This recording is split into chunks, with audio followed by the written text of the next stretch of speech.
घरों के बाहर दीवारों पर लिखे ये शब्द बेहद भारी हैं।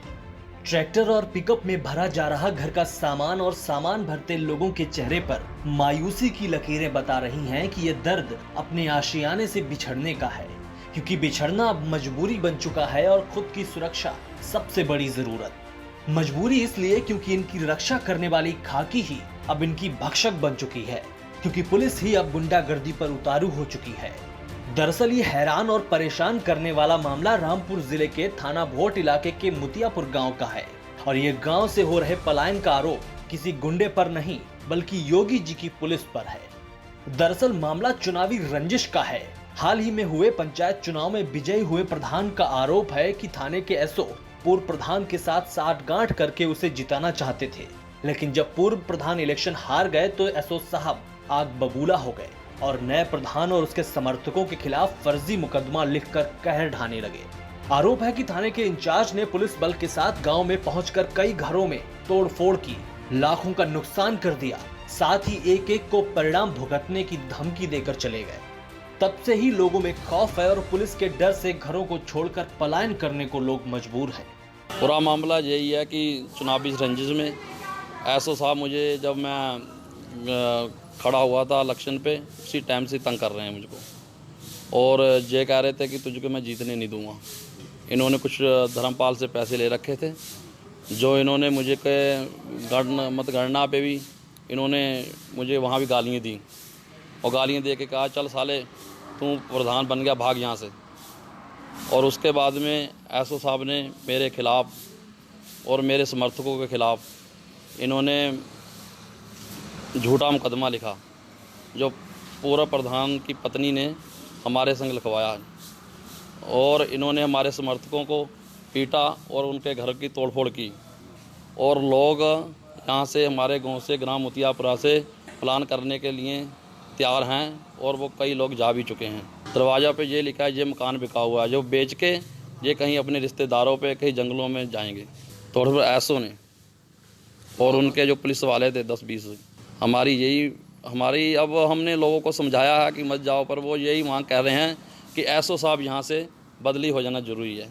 गांव के आधा दर्जन से ज्यादा घर सुनसान हो चुके हैं तो कई परिवार गांव छोड़कर जा रहे हैं। ग्रामीणों का कहना है कि पुलिस के आला अधिकारियों से भी गुहार लगाई लेकिन कोई सुनवाई नहीं हुई, इसलिए अब अपनी और परिवार की सुरक्षा के लिए कोई रास्ता ही नहीं बचा। हमारे गाँव में साहब चुनाव के दौरान ही एसओ वोट पूर्व प्रधान धर्मपाल को प्रधान बनाना चाह रहे थे और उसी के पक्ष में काम कर रहे थे। तो हम लोग जो है भूपेंद्र सिंह का चुनाव लड़ रहे थे, गांव वालों ने भूपेंद्र सिंह को प्रधान बना दिया। इससे एसओ वोट बहुत खफा हो गए और वो जो है भूपेंद्र के समर्थकों के खिलाफ पूर्व प्रधान की तहरीर पे मुकदमा दर्ज कर लिया। मुकदमा दर्ज करने के बाद में साहब गाँव में बड़ी तोड़फोड़ करी है। 5-7 घरों में कई लाख रुपए का सामान तोड़फोड़ कर दिया, 5-6 लाख रुपए का सामान तोड़फोड़ करी है और बड़ी गुंडागर्दी करी है। इतना हमारे समर्थकों को भी मारा है, जो भी रास्ते में मिला है सबको मारा, कई के हाथ पैर टूटे पड़े हैं। पलायन के इस गंभीर मामले पर जब क्षेत्र के विधायक और योगी सरकार में जल शक्ति राज्य मंत्री सरदार बलदेव सिंह ओलख से इस बाबत पूछा गया तो उन्होंने अपने क्षेत्र में हो रही इस घटना से खुद को अनजान बताया, लेकिन साहब ने मामले की जानकारी करवाने का आश्वासन जरूर दिया। इस दौरान मंत्री जी पश्चिमी यूपी में पलायन रोकने पर अपनी सरकार की पीठ थपथपाने से बाज न आए। शायद पुलिस के आगे मंत्री जी की भी कोई सुनवाई नहीं, तभी तो इतने गंभीर मामले में मीडिया के सवालों पर मंत्री जी ने किसी आला अधिकारी से इस बाबत जानकारी लेना ठीक ना समझा। ये मैं उसकी जांच कराऊंगा और उस पर पूरी इंक्वायरी कराऊंगा कि वजह क्या है जो आप ये जो पलायन की स्थिति हो रही है।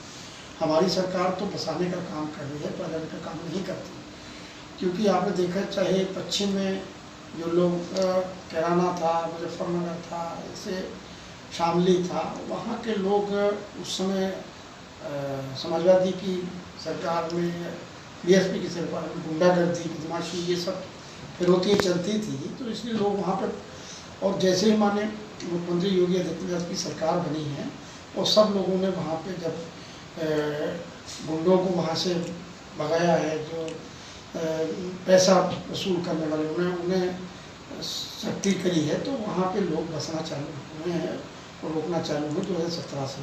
और यहाँ मेरे संज्ञान में आपने डाला, मैं जांच करूँगा, अगर किसी भी पुलिस वाले की दोषी पाया गया तो उसके खिलाफ सख्त कार्रवाई करेंगे, ऐसा नहीं होना चाहिए। फिलहाल अब गांव छोड़ रहे गांव वालों को किसी चमत्कार का ही इंतजार है जो इनके खौफ को दिल से निकाल कर फिर से आशियानों को आबाद कर सके, क्योंकि गुनाह रोकने वाले ही गुनाहगार बन बैठे हैं।